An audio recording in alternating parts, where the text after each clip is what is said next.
Morning po sa ating lahat. Good morning. Good morning. Nagsasawa na ba kayo sa mukha ko? Amen.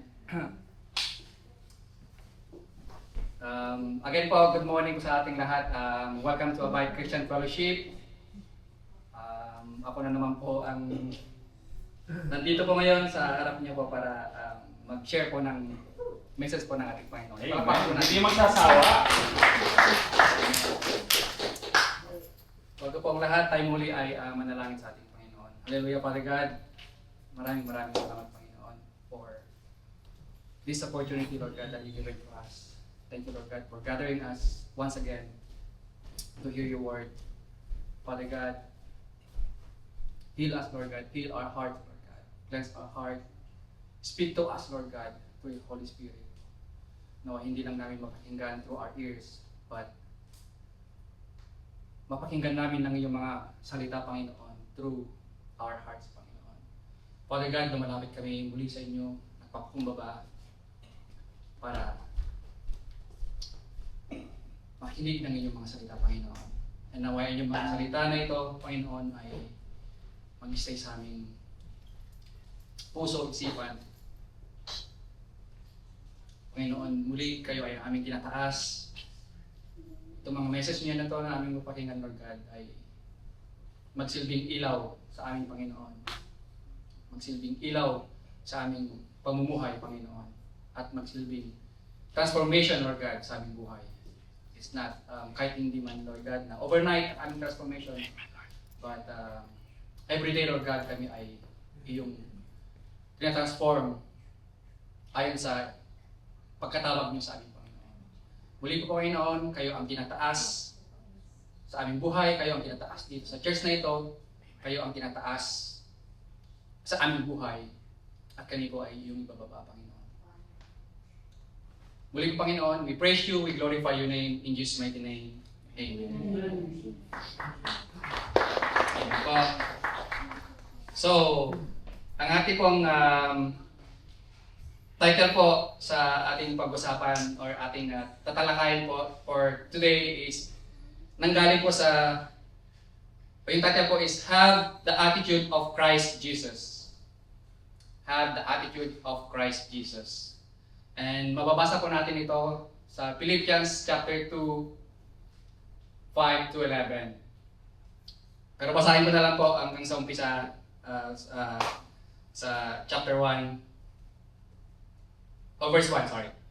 Sabi dito, therefore, if you have any encouragement from being united with Christ, if any comfort from His love, if any common sharing in the Spirit, if any tenderness and compassion, then make my joy complete by being like-minded, having the same love, being one in spirit, and of one mind. Do nothing out of selfish ambition or vain conceit. Rather, in humility, value others above yourself, not looking to your own interests, but each of you to the interests of the others. And verse 5.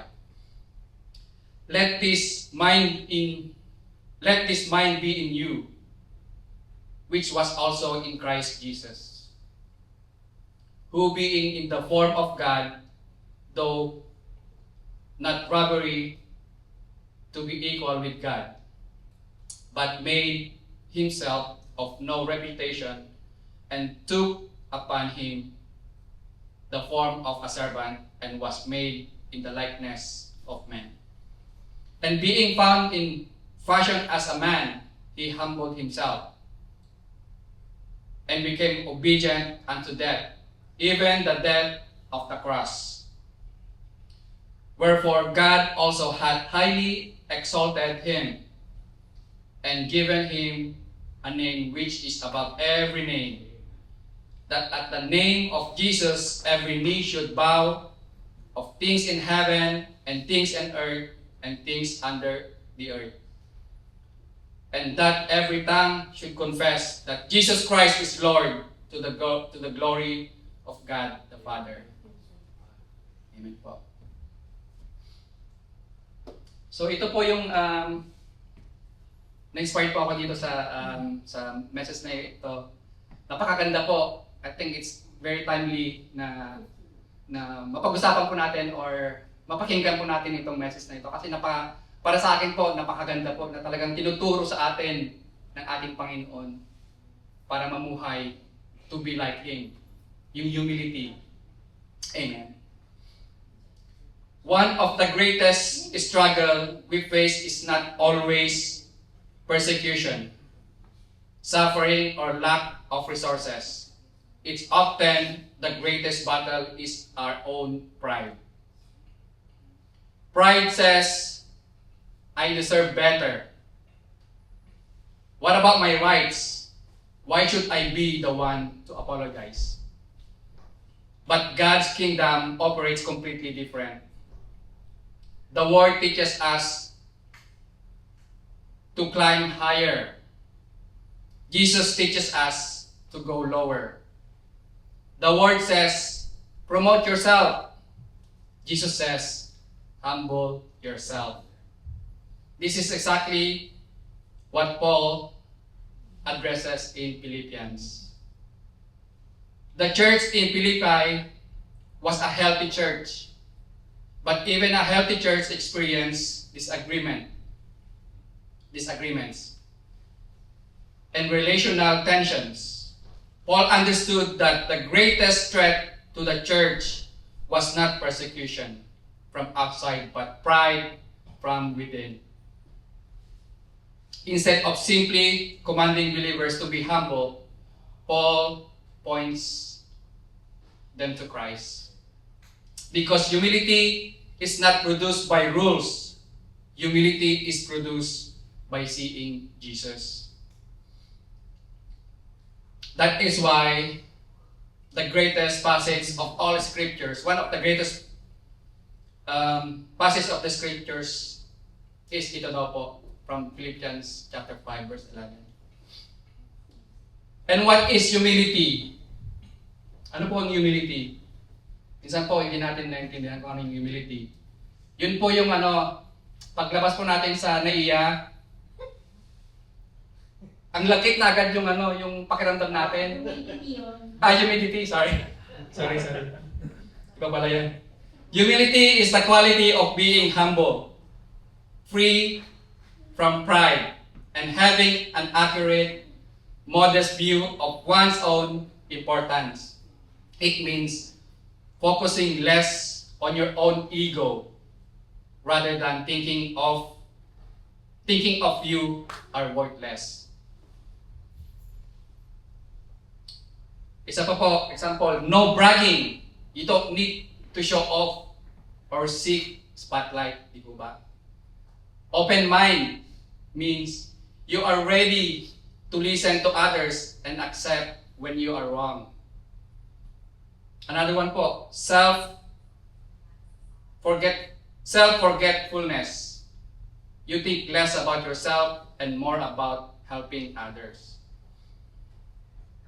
Background po of the story, ito po si Paul, sinulat po niya itong Philippians na ito nung siya po ay nakakulong, nung he was in prison. Di po ba, pag tayo ay, kung siguro sa kalagayan po ni Paul, makapagsulat ka ba ng ganitong klaseng very encouraging letter? Di po ba hindi? Pero baliktad po si Paul kasi natagpuan niya yung peace sa kanyang puso. Kaya lahat ng sulat po niya dito is about joy. It's about rejoicing. Amen? Despite being chained, the theme of Philippians is joy and rejoicing in Christ. Before reaching our passage, Paul gave us a command. Do nothing from selfish ambition or conceit, but in humility, count others more than significant than yourself. He begins with a command, then he gives the perfect example. Let this mind be in you, which was also in Christ Jesus. Paul does not first tell us what to do. He first tells us whom to look at. Christian living always begins with Christ. Doctrines always comes before duty. And identity comes before obedience. Before we imitate Christ, we must first understand Christ. Tama po, di ba? Na hindi po natin pwedeng imitate ang isang bagay kung hindi po natin naintindihan. The passage follows a beautiful movement. It moves downward, then upward. First, Christ's humiliation. Then Christ's exaltation. And finally, application. Ito po yung theme ng ating message today. Ng ating Panginoon, nagpakababa, namatay para sa atin. At ang ating Panginoon, ang Ama nating sa langit, itinaas ang ating Panginoon Jesus. Amen. And dito po sa Philippians chapter 2 verse 5, let this mind be in you, which also in Christ Jesus. The word mind means it's far more than thoughts. It refers to one's attitude, way of thinking, disposition, and worldwide view. Paul is saying, adapt the attitude that Jesus had.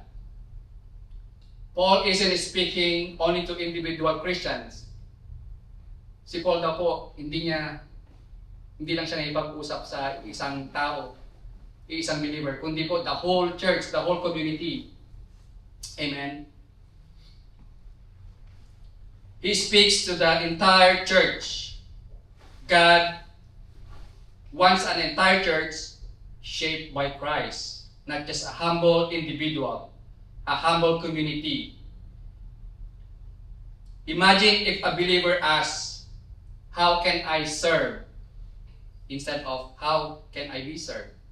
Ano pong pipiliin po natin doon? Di ba dapat, how can I serve? Hindi po tayo dapat nagpapaserve, kundi tayo ay mag-serve sa ating mga kapatiran. Iyon po yung gusto ng ating Panginoon. Amen? What would Christ do instead of, imagine every disagreement beginning with, what should Christ do instead of who is right? Everything would change. Paul now explains exactly what the Christ mindsets looks like. And dito po sa 1 Corinthians chapter 2 verse 16, for who has known the mind of the Lord so as to instruct him? But we have the mind of Christ. Amen.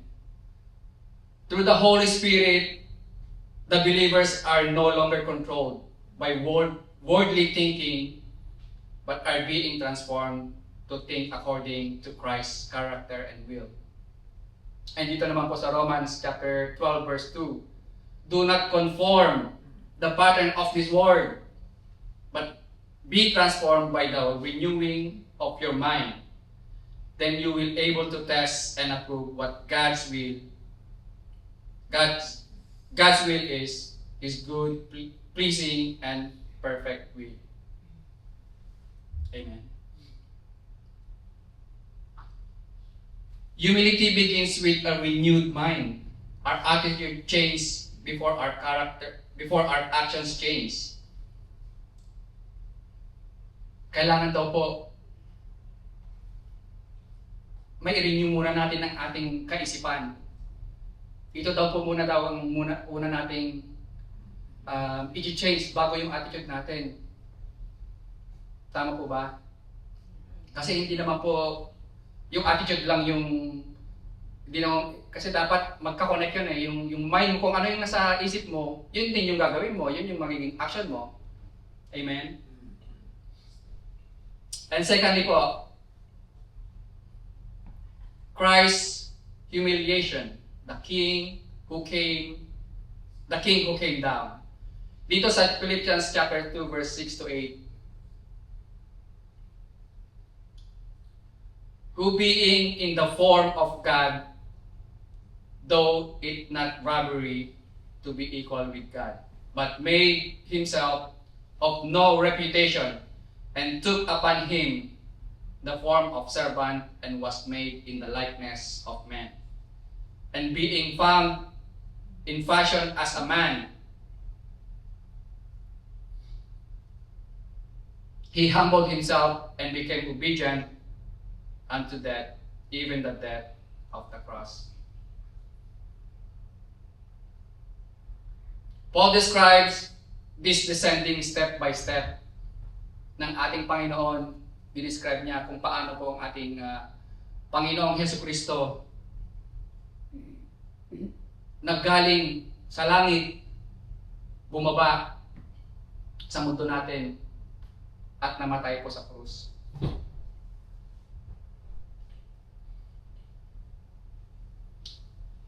He was fully God. Amen. He was fully God. Dito po makikita natin sa Philippians 6, who being in form of God, though it not robbery to equal with God. Ano pong ibig sabihin dito? The praise form of God does not mean Jesus merely looked like God. The form of God does not mean Jesus merely looked God. It means He possessed the very nature of God. He shares glory, the authority, the holiness, God's eternity. Ang ating Panginoon po ay fully God. Ang ating Panginoon po ay hindi lang sabi dito, form, being in the form of God. Hindi po. Siya ay totoong God. Hindi lang siya nagkatawang tao, pero siya ay totoong tao at totoong God. Amen. Dito sa John chapter 1 verse 1, in the beginning was the Word, and the Word was with God, and the Word was God. Napaka-clear po dito ang sinabi dito ng ating Panginoong Hesukristo ay isang God, di po ba? Yung Word na yon ay ang ating Panginoong Hesukristo. The Word. The Word was God. The beginning was the Word. Yun pala. In the beginning was the Word. Sino po yung Word na yon? Yun po ang ating Panginoong Hesukristo. Amen. Jesus never became God. He has always been God. Yet Paul says he did not cling to his privilege. He did not consider equality with God something to be grasped. It means he refused to use his divine rights for his own advantage. He possessed all authority, yet chose self-sacrifice. Biruin po natin yun, ng ating Panginoon, nagkatawang tao, para po sa kaligtasan po natin. God sacrificed His only begotten Son, ang ating Panginoong Hesukristo, para po tayo ay maligtas. Napakabuti po ang ating Panginoon, yung habag niya, yung grace niya sa atin. Grabe po, grabe ang ating Panginoon sa pagmamahal niya po sa atin.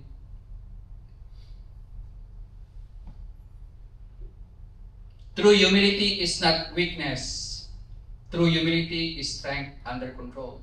Nung ang ating Panginoon ay nagpakababa, that doesn't mean that He is weak. It's under His control. Yun po yung sabi dito.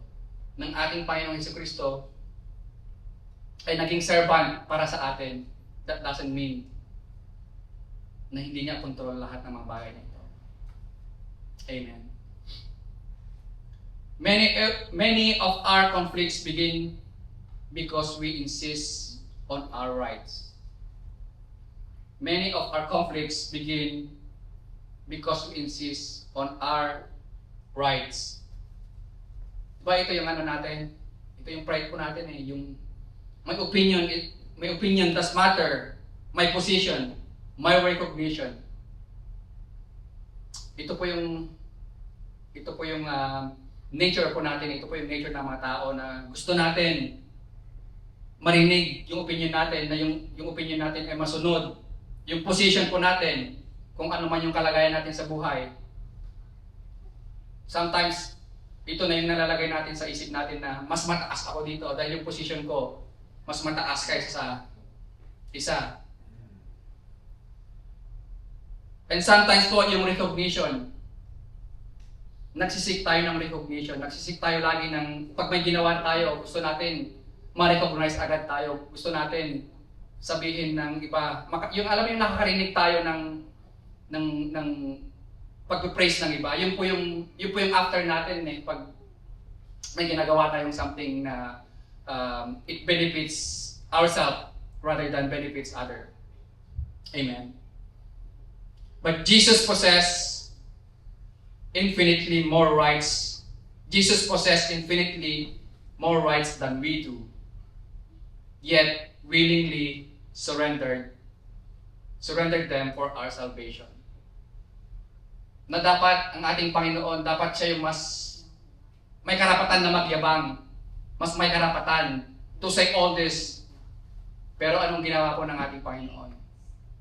Nagpakababa for our salvation. Amen. And second po, He emptied Himself by becoming a servant. Sa Philippians chapter 2 verse 7, but made Himself of no reputation and took upon Him the form of a servant and was made in the likeness of man. In Greek words po, yung empty is kino. Kino means empty, make void, or render to no effect. Paul does not mean Jesus stopped being God nung siya po ay nagpakababa, nung siya po ay naging servant para sa atin. Paul does not mean Jesus stopped being God. God cannot stop being God. Instead, He laid aside the visible display of His heavenly glory and willingly accept the imitation of humanity. He chose weakness, He chose hunger, He chose weariness, He chose suffering, He chose poverty. He emptied Himself. But the Creator became part of creation. The Lord became a servant, and the King became a slave. Biruin po natin yan. Pinili lahat ng ating Panginoon yon. Or ang ating Panginoong Jesucristo ay naranasan niya lahat mga ito para lang po sa atin. In John chapter 1 verse 14, the Word became flesh and dwelt among us.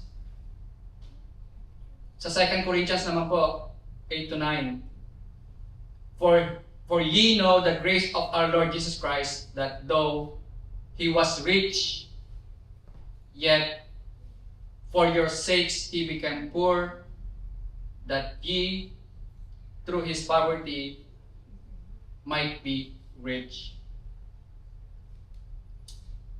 Though He was rich, yet He was saved to become poor. Nung ating Panginoon, He has all the crown, He has all the authority. Napakaganda po ng posisyon ng ating Panginoon. He is just sitting at the right hand of our Father. Pero pinili pa rin po niyang bumaba. Pinili pa rin niyang isacrifice yung kanyang katawan. Pinili pa rin po niyang mabit up, may pako sa krus. Dahil yun po ay ang grace ng ating Panginoon. Ang everlasting na grace ng ating Panginoon sa atin. Amen. Humility asks, what can I give?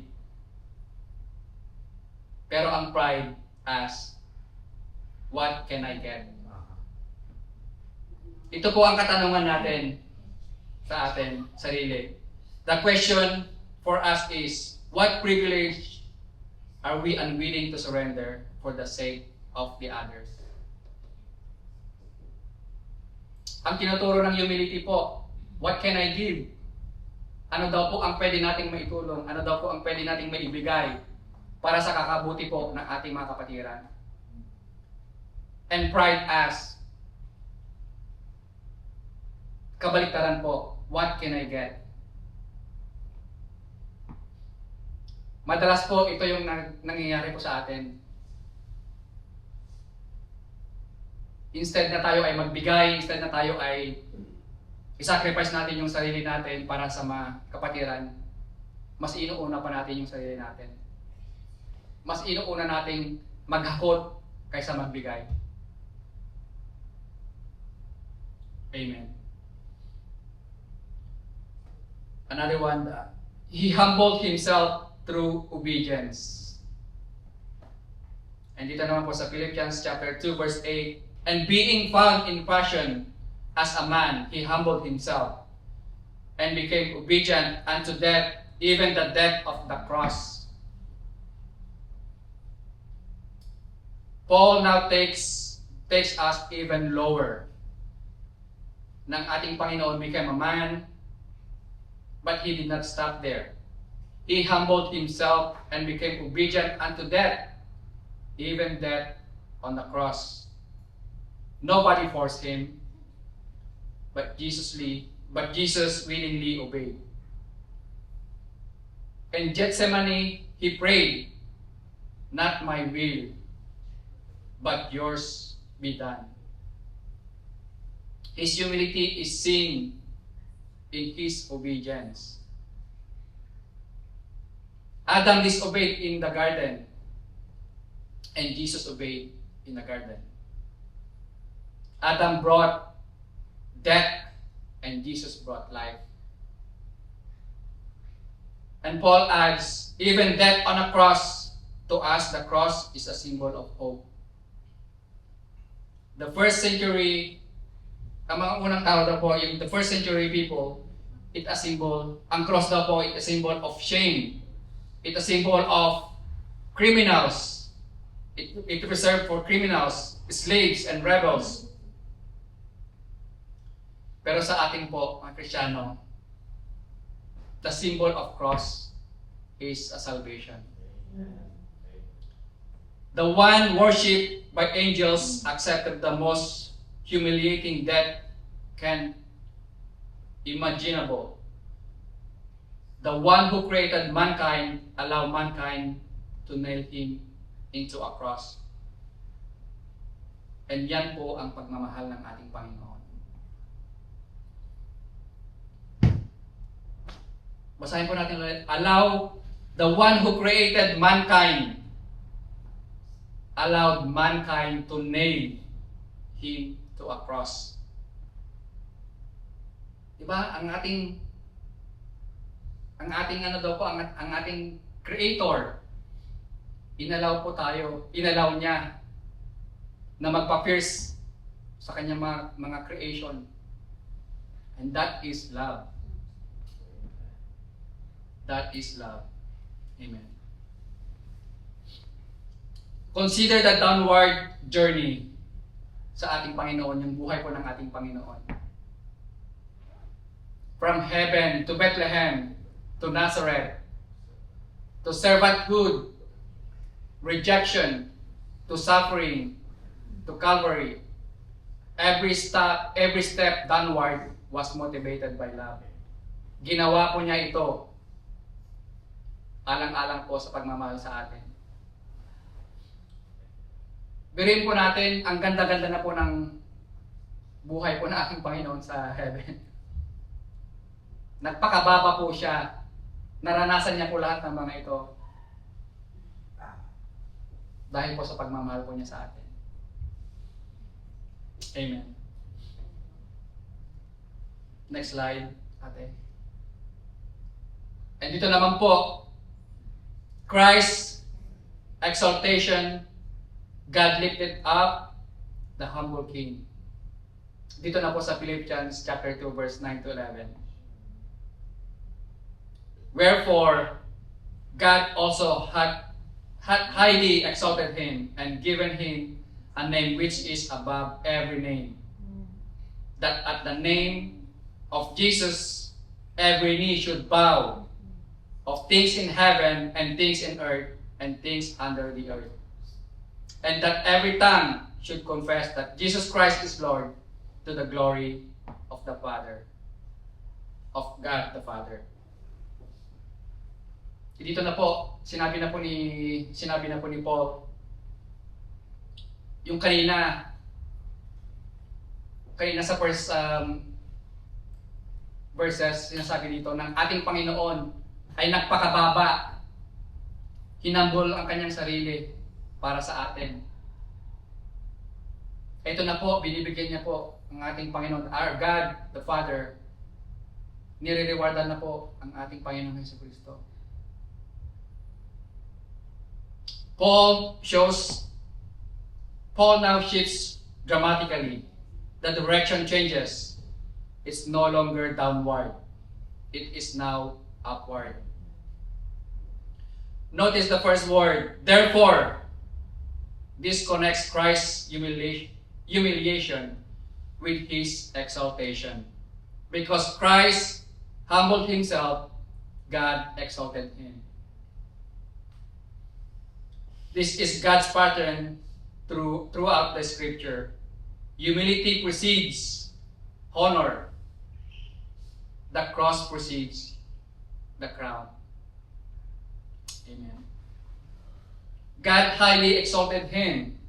And makikita po natin dito sa Acts chapter 2:36. Therefore, let all the house of Israel know assuredly that God hath made the same Jesus whom ye have crucified, both the Lord and Christ. Sinasabi po dito ng ating Panginoon. Di ba sabi dito, therefore, let all the house of Israel know assuredly that God had made the same Jesus whom ye had crucified, both Lord and Christ. Kino-confirm po dito ng ating Panginoon na yung pinako sa krus ay isang Lord and Christ, our Lord and Savior. Amen. God raised Jesus from the dead and made him both Lord and Jesus Christ. Ay dito po sa Hebrews chapter 12 verse 2, for the joy that was set before him endured the cross. Dito po natin makikita na the cross was followed by the throne. And 1 Peter 5-6, humble yourself that he may exalt you in due time. God's principle has always been humility before honor. Ang principle daw po ng ating Panginoon ay ibababa ka muna bago ka itaas. Or magpakumbaba muna. You don't seek. Hindi po natin isi-seek yung spotlight, kundi magpaka-humble muna daw tayo. Magpa-humble muna daw tayo. And then ang Panginoon na mismo ang siyang magtataas sa atin. May kasabihan nga po, di po ba, na wag mong buhatin yung sarili mong upuan. Amen.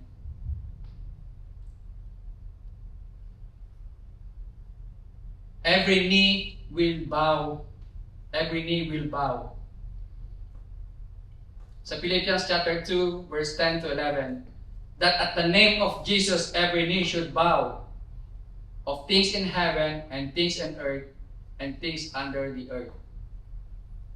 and that every tongue should confess that Jesus Christ is Lord to the glory of God the Father. This is one of the scriptures clearest declaration of Christ's deity. One day, every king, every ruler, every celebrity, every philosopher, every atheist, every angel, every demon, every human being will bow down before Christ Jesus. Some will bow with joy, others will bow with judgment. But everyone will acknowledge Him as Lord. History is moving toward one final confession. Jesus Christ is Lord. Not Caesar, not government, not wealth, not success. Jesus alone. Amen. Palakpakan po natin natin.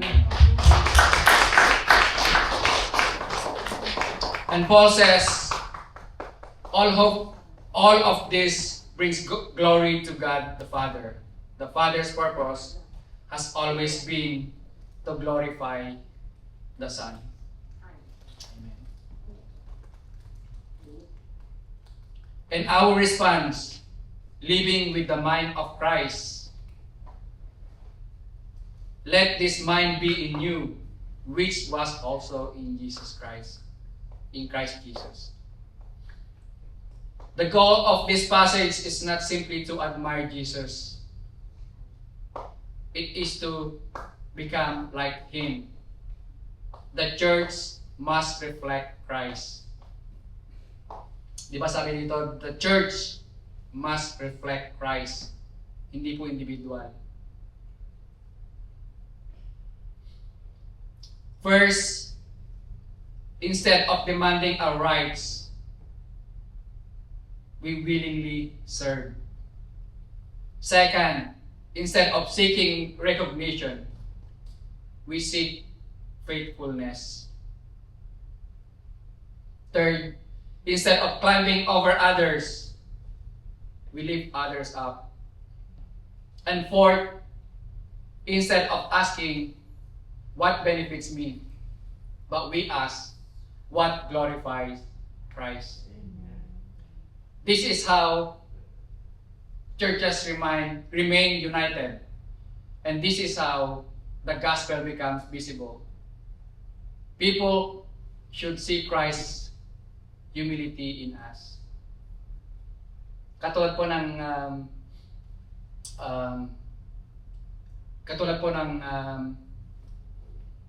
nung Friday po, di ba? Galing sa Luke, yung we should be the light and salt sa mga ating kapatiran. Kung tayo po ay isang believer, yung ilaw po daw po natin nagre-reflect sa ibang tao.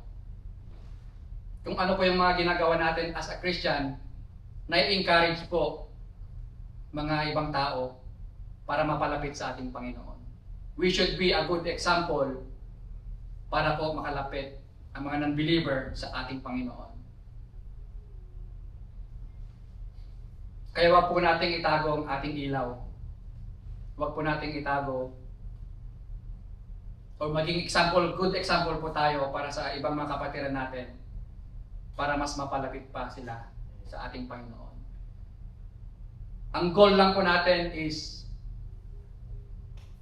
i-introduce ang ating Panginoon, ipakilala ang ating Panginoon, and God will do the rest. Amen. And in my conclusion,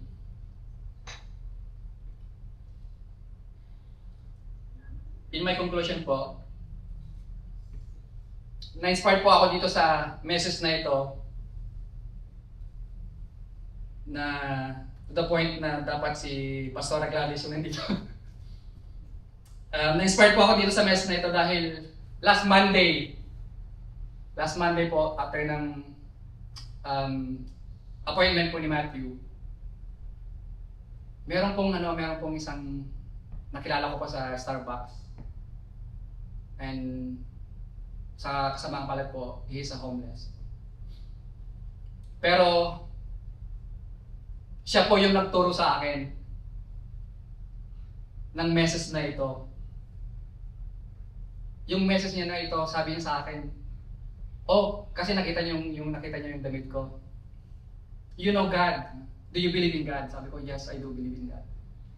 Tapos yun, nag-share po kami ng faith na he is also a believer. Tapos, ito yung binigay niya pong message sa ito yung binigay niyang verse sa akin na Philippians chapter 5. Philippians chapter 2. And then binasa ko po ito, sabi ko, wow. Nagtuturo po siya ng humility. Nagtuturo po siya ng kababaan ng loob. Nagtuturo po siya ng paano po mamuhay na parang kay Kristo. Talagang it's a timely message po na siguro po na i-share natin itong message na ito para sa ating lahat.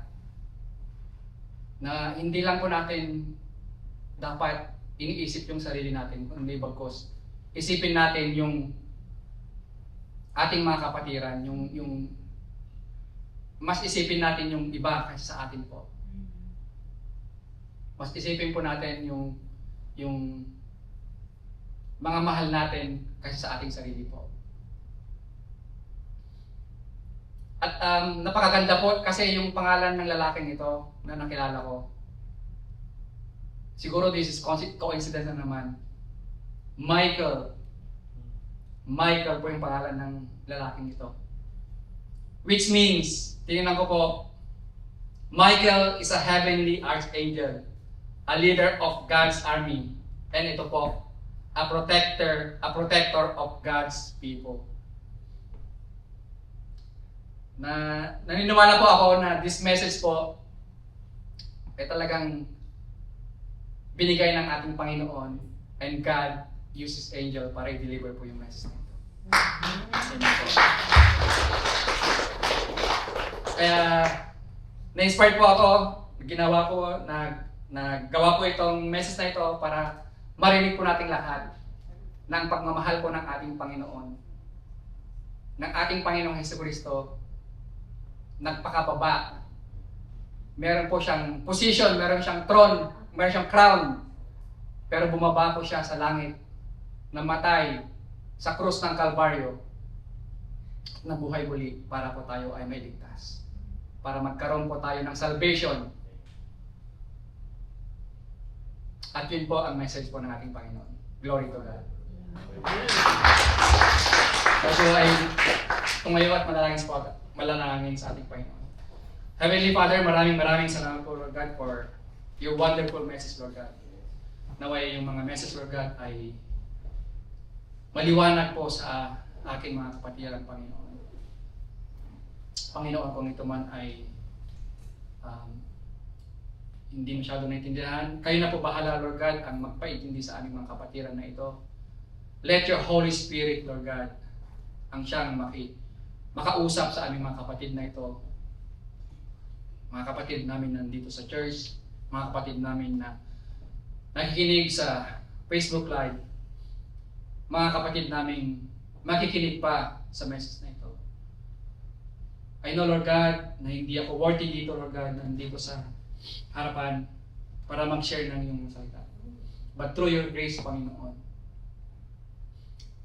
through your grace, Lord God, dahil kami nakapag-share ng iyong mga salita. Naway yung mga salita, Lord God, ay magtimo sa aming napakatabang puso. Naway yung mga message na ito, Lord God, ay magkaroon ng self-reflection, Lord God, para sa aming mga sarili, Lord God. Na ang humility, Lord God, ay napaka-importante. Kailangan namin magpakababa, Lord God. Kailangan namin, Lord God, intindihin. Mas unahin namin ang mga kapatiran namin kaysa sa sarili namin, Panginoon.